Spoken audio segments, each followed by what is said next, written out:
This is Rob Babel regarding salvation or possession.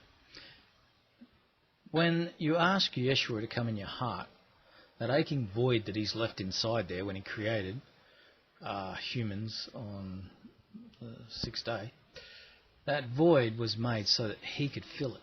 And when he fills it, you become sort of one with him. He then becomes like your soulmate, like the other half of you.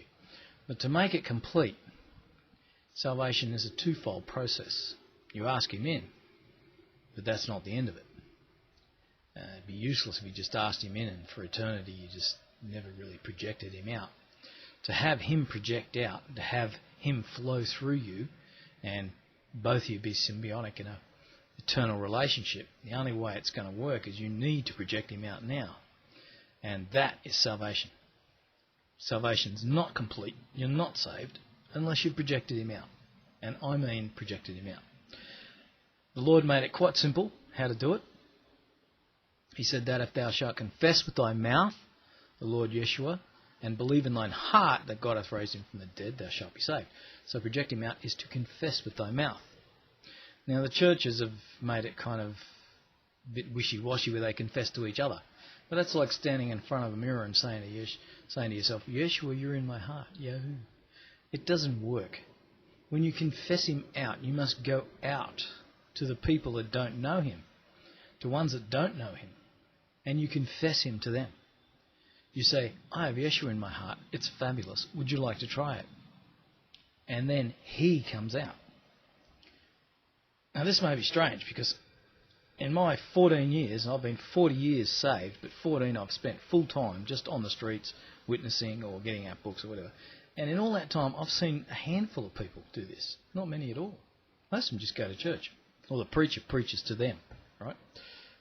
Very few go out and actually confess him to others. Maybe that saying it says, Lord, few there be that be saved. Maybe so, I don't know. But at the end of the day, unless you've actually gone out and confessed him to others, I know a lot of them do it in their personal witnessing. Well, that's probably the best way, to be honest. But unless you confess him out to others, and it's an ongoing process. You don't just do it once and then just let him lay dormant in you. It's like a seed. It grows, and as you start confessing him out and sharing him with others, it grows into this fruitful tree. So at the end of the day, don't tell me you're saved. Don't tell me, I've got Yeshua, I'm possessed of the Lord, because that's just a crock.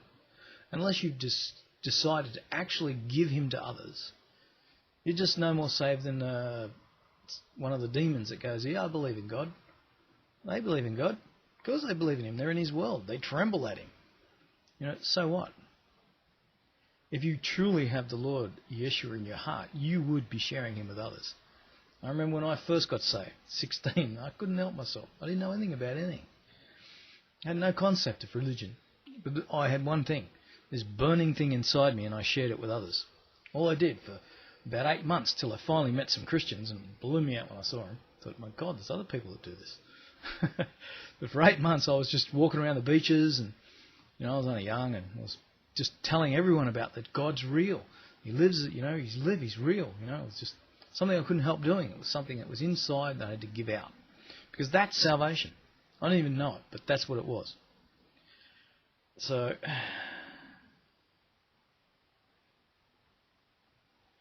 work out your own salvation with fear and trembling, as they say.